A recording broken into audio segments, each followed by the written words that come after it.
Buenas tardes, jóvenes. Continuando con nuestra regla mnemotécnica de la evaluación del examen mental en psicopatología del Capacay-Mojay, vamos a ver hoy lo que es memoria, orientación y conciencia.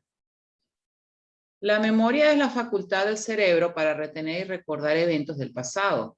Pueden ser sensaciones, sentimientos, ideas, elementos que uno vio o experimentó.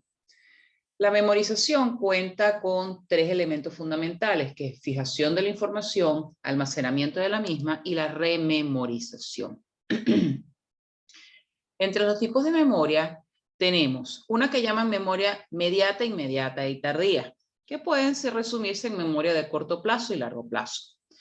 La memoria a corto plazo es la misma memoria inmediata. Por ejemplo, cuando le pedimos a alguien, por favor, memorízate este número de teléfono y me lo repites ahorita que se me apagó y lo voy a volver a aprender, por ejemplo. Esa es la memoria inmediata. La inmediata es recordar eventos relativamente antiguos. Por ejemplo, ¿qué desayunaste hace 3 días? La memoria a largo plazo es esa memoria remota, vieja, antigua, de eventos muy en el pasado. A su vez, esta se divide en memoria procesal o de procesamiento y memoria declarativa. Y la declarativa, a su vez, en episódica y semántica. La de procesamiento o implícita es el saber cómo. Es la memoria que te permite recordar sobre los procedimientos a seguir para hacer las cosas. ¿Okay? La memoria de cómo hacer las cosas. Es aquella cuando uno dice lo que bien se aprende jamás se olvida, como aprender a montar bicicleta, patinar, manejar un vehículo. La memoria declarativa o explícita es el saber qué. Es la memoria que almacena hechos y acontecimientos que pueden ser importantes para uno, ¿no? Contiene hechos de conocimientos del mundo, acontecimientos personales del pasado, que son necesarios recuperar ocasionalmente. Veamos entonces en esta, se puede dividir en episódica y semántica. La episódica es la que contiene información sobre sucesos acontecidos en un momento y lugar específico. Es la memoria autobiográfica de nuestro pasado, que nos dice cuándo ocurrió, dónde y después qué ocurrió. ¿Qué solemos recordar aquí? Cumpleaños, fechas importantes, sucesos emocionales relevantes. Es aquí en la memoria episódica donde se centran los eventos postraumáticos. Los síndromes amnésicos afectan también a esta memoria episódica. Por ejemplo, las amnesias retrógradas, que es donde no se puede recordar los sucesos anteriores al evento, y la anterógrada, que no pueden fijar sucesos recientes o nuevos posteriores al evento. La memoria semántica es aquella en la que todo lo que se sabe y todo lo que permite interpretar el mundo que se percibe. Es decir, es aquella que contiene una información que nunca varía. Sabemos, por ejemplo, cuándo es de día y cuándo es de noche, cuántos meses tiene el año, contar, identificamos los números, cuántos son los días de la semana, etc. Esta memoria semántica se encarga de guardar datos generales, información, palabras, significados, normas, etc. Es como una memoria de enciclopedia o de diccionario. Pero ¿cómo se produce la memorización? Bueno, primero, recuerden la clase de sensopercepción. Tenemos que tener nuestros receptores indemnes, ¿verdad? Primero tenemos una sensación que se transforma en un estímulo que será percibido, ¿ok? Esta percepción pasa a ser codificada y el cerebro va a hacer una representación mental de esa sensación, que puede ser visual, auditiva, mixta, etc. Esa representación va a ser almacenada y después, cuando uno lo necesite, lo puede recuperar. El proceso de recordar es traer a la memoria a corto plazo lo que está almacenado en la memoria a largo plazo. Sin embargo, en el momento de recordar, no es exactamente igual como sucedió, sino que el cerebro lo que hace es una reconstrucción de lo ocurrido. Pasemos entonces a la orientación. Bueno, antes de continuar aquí. Cuando ustedes hacen el examen mental y exploran entonces la memoria, van a preguntar es justamente la memoria inmediata, mediata y tardía. Y lo que se centran es en preguntarle al paciente entonces la ubicación, sabes dónde estás, en qué año estás, cuándo naciste, me puedes decir tu número de cédula, puedes decirme qué desayunaste esta mañana. Esos son diferentes ejercicios. Inclusive están los mini mental test donde tienen la parte de memoria para explorar. Orientación. El órgano que se centra en la orientación es el hipocampo. Es la estructura cerebral más asociada con la consolidación de estas imágenes. Los tipos de orientación se habla autopsíquica y alopsíquica. La autopsíquica es que estás orientado en persona, en ti mismo, en tu propia identidad. Y la alopsíquica es en tiempo y espacio. ¿Cómo se produce la orientación? Primero, hay que asegurarse de que los órganos sensoriales estén indemnes, estén íntegros. Y aparte de eso, que tengas una buena función psíquica. También hay que tener en cuenta la orientación psicofísica o autopsíquica que tenga el paciente. Es decir, tiene que tener bien desarrollado las estructuras somatomorfas y de los conceptos. La orientación alopsíquica va a depender del desarrollo del hipocampo principalmente. Entonces, la orientación autopsíquica es en persona y la alopsíquica es en tiempo y espacio.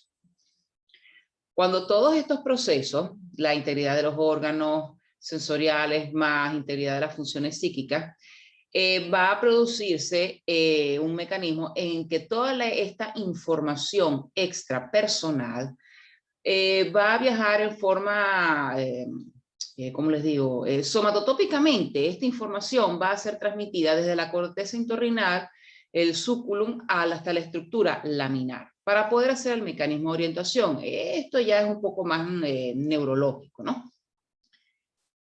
¿Cómo se evalúa entonces la orientación alopsíquica y autopsíquica del paciente? Bueno, cuando ustedes vayan a describir orientado en tiempo, espacio, persona u orientación autopsíquica y alopsíquica, la pueden poner cualquiera de las dos maneras. Para saber si está orientado autopsíquicamente, le preguntan cómo te llamas, qué tantos años tienes. El acompañante les puede confirmar que toda esa información es verídica.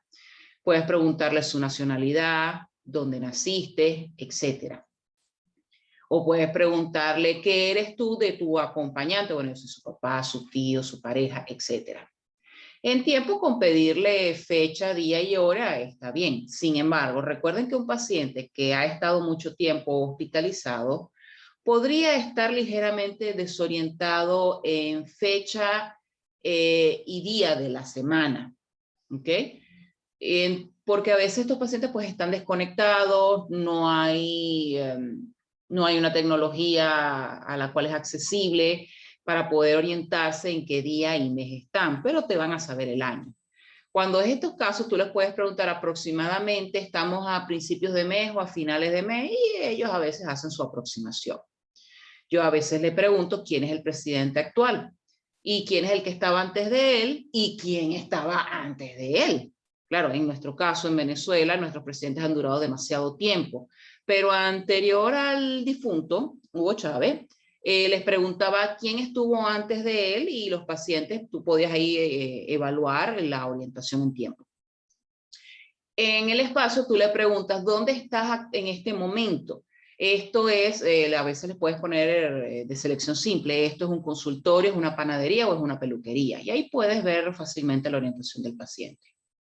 Otros profundizan más y en qué ciudad estamos y en qué país estamos en estos momentos.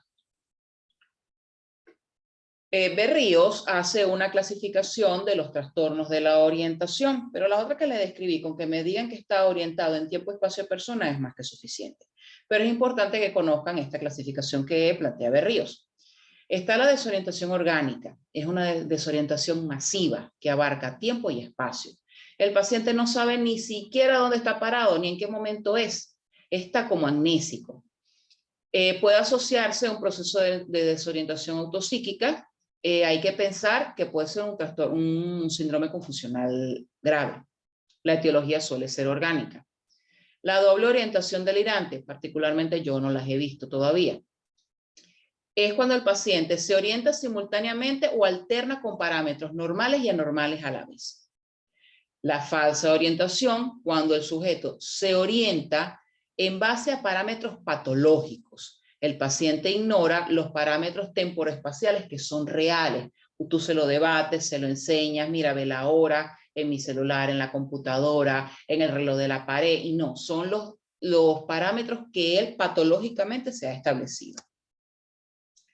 Muy bien, pasemos entonces a la conciencia. Esto es un poquitico más complicado. Conciencia viene de conscius, establecido por Crisippus en el 276 a.C., que la definía como el darse cuenta. La palabra conciencia es algo bastante abstracto. La definen como una aptitud con P, no con C, para discernir, entender, comprender, interpretar, apreciar, reflexionar, resolver o advertir un hecho, cosa o persona. Entonces vean que es un concepto bastante amplio. Bleuler establece que es aquello que nos hace ser, en esencia, nos hace ser distintos de una persona autómata. La conciencia tiene sus características, es muy subjetiva, es única para cada individuo. La conciencia de un individuo no es igual a la de otro. Y todo acto va dirigido a un fin, porque cuando hacemos algo, estamos conscientes de que lo estamos haciendo. ¿Qué pasa en el caso, por ejemplo, de los pacientes que están bajo efectos de sustancias ilícitas, que cometen actos imprudentes y sufren un proceso amnésico? Bueno, no están conscientes de lo que hacen por el efecto tóxico de la droga, pero sí tenían conciencia al momento de consumirla y saber que ésta podía generarle consecuencias. Entre sus características también está la autoconciencia, que es la capacidad de saberse uno mismo y de reconocerse como tal.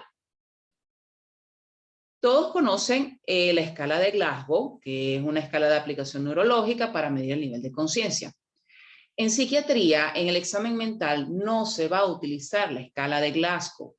Eso ustedes la pueden utilizar en todo caso cuando le hacen el examen físico al paciente, pero para hacer el examen mental no se utiliza. Es una exploración neurológica de un paciente que se hace en forma simple, rápida y objetiva. Mide 3 parámetros que son la respuesta verbal, motora y ocular, con un puntaje mínimo de 3 y máximo de 15. Aquí tienen brevemente y resumido lo que mide entonces la escala de Glasgow. Por supuesto, aunque en el examen mental no está incluida la orientación, la conciencia específicamente como escala de Glasgow, sino de otra forma, si el paciente les llega con alteración del nivel del estado de conciencia neurológicamente significativo, pues lógicamente ustedes lo van a ver como una escala de Glasgow. Veamos entonces los trastornos de la conciencia, que se clasifican por déficits productivos, por estrechamiento y por alteraciones positivas. Aquí tienen el esquema. Vamos a ver solo algunos, puesto que ya en los trastornos, por ejemplo, productivos de la conciencia, ya los vimos en la clase de lo que es afasias, apraxias y agnosias. Por eso es que les hice la clase aparte para que pudiera ser más fácil su comprensión. En los trastornos deficitarios son cuadros cerebrales donde la persona presenta mucha dificultad para despertarse y también para orientarse. La respuesta a la estimulación sensorial está afectada. Este obviamente se parece más al nivel de la escala de Glasgow, pero van a ver en psiquiatría que hay pacientes que están letárgicos, somnolientos, por efectos medicamentosos. Entonces, en la letargia y la somnolencia, el paciente es incapaz de mantener su atención y su estado de alerta por más que se esfuerce. Todos hemos estado somnolientos o aletargados cuando nos trasnochamos o estamos de guardia, que decimos, me caigo del sueño, que si me recuesto y cierro los ojos, enseguida me quedo dormido. Apenas existe una estimulación física o verbal por parte del paciente. En la obnubilación es más profundo que una distractibilidad y hay una falta de estimulación. El paciente puede lucir confundido, irritable cuando tratan de sacarlo de este estado. psicológicamente está perturbado y pueden haber distorsiones sensoperceptivas. En el estupor hay abandono de los movimientos voluntarios. Puede estar catatónico, que es un estado que lo vimos en la clase de alteraciones psicomotrices. El lenguaje es incoherente y apenas se le entiende. Y el coma, bueno, hay ausencia total del nivel de estado de conciencia, obviamente. Los trastornos productivos globales, hay una alteración de la conciencia que abarca todos los campos por completo. Es de inicio súbito y de corta duración. Hay altas posibilidades de que el paciente vuelva a su estado premórbido. Premórbido es antes de la patología. Puede afectar el funcionamiento global y debe diferenciarse de los trastornos delirantes. Los trastornos productivos circunscritos es cuando la alteración es de una sola propiedad.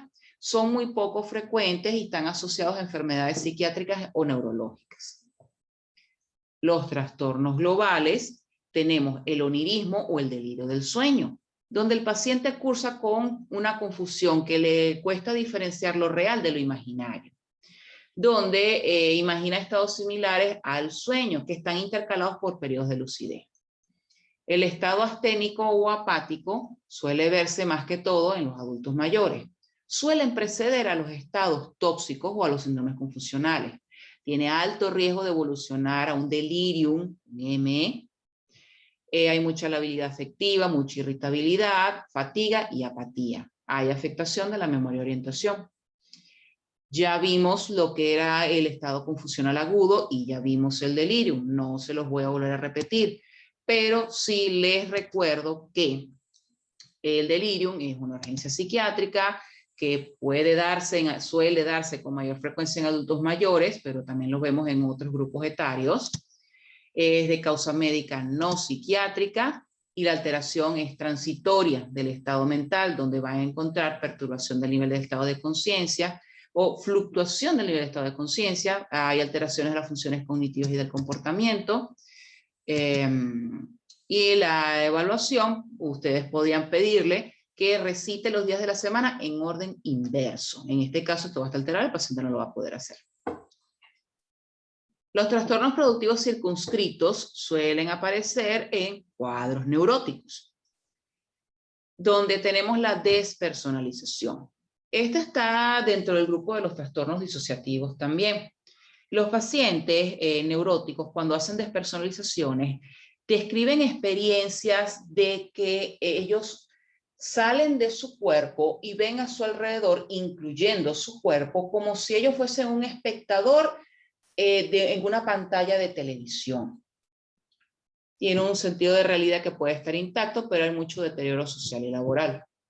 La desrealización es la sensación de no estar familiarizado con su entorno, a pesar de que pudo haber nacido, crecido y ha estado varias veces en el mismo sitio. Dice que es extraño, que es como que primera vez que estoy aquí, no lo conozco, no me siento cómodo en este sitio. Emocionalmente se siente desconectado de las personas con las que creció, con las que normalmente debería tener un vínculo afectivo importante. El entorno le parece incoloro, artificial, sin matices. Puede tener distorsiones en el tiempo y puede ver que un acontecimiento reciente lo puede percibir como algo muy lejano que ya ocurrió. Los trastornos productivos circunscritos o corporales, estos ya los vimos en la clase de afasia, apraxia y agnosia, no se los voy a volver a repetir. Los trastornos del estrechamiento del campo de la conciencia. Hay una falta de continuidad entre lo que es cognición y percepción. El paciente puede cursar con una conducta que parece normal. Entre las características tenemos que hay una disminución del nivel del estado de alerta, del nivel de estado de atención. El paciente está desorientado psíquicamente, pueden haber automatismos conductuales, hay una reactividad a los estímulos parcialmente observables, hay una amnesia de episodio, pero no hay un delirio. En los estados crepusculares hay la conciencia suele estar obnubilada, puede haber una comprensión del mundo, pero la ve como falsa. O sea, no es, o sea, el mundo no es completamente real como lo ve, no. No lo percibe 100% real. O sea, este entorno es falso, es fingido. El comportamiento del paciente puede estar en consonancia con el entorno, pero eso se debe por automatismo, entendiendo en este caso, en estados crepusculares, el automatismo como movimientos involuntarios, a diferencia de la esquizofrenia, donde los automatismos están dados por conductas extrañas repetitivas. En el estado crepuscular pueden haber conductas impulsivas sin una base cognitiva aparente, una base que lo justifique o que le explique. Puede aparecer y desaparecer abruptamente, puede durar horas o incluso días y puede haber amnesia del episodio del estado crepuscular. La disociación hipnótica es debido a una restricción de la conciencia por un elemento central, que sería la sugestión. El paciente es una persona pasiva y una segunda persona es el activo, el que induce la hipnosis. Esta persona va a hacer que se centre y se enfoque de acuerdo a las instrucciones del hipnotizador, como por ejemplo John Milton, que lo pueden buscar, él hace programas, filma sus eventos que son bastante cómicos y ven toda la sugestión que les hace a las personas.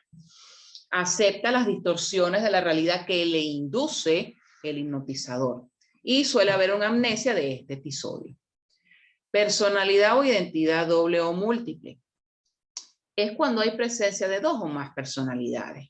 Sin embargo, en este campo de la conciencia, el trastorno de personalidad se ve en otros apartados. Entonces, continuamos. Hay una alteración en el control de la conducta, hay una amnesia que está localizada, pueden sucederse por eventos secundarios emocionales, es decir, el paciente hace o aparece esta doble personalidad porque ocurrió un estresor emocional sumamente significativo, puede ser un evento traumático. Bueno, muchachos, gracias por su atención. Nos vemos en la tarde para hacer la discusión.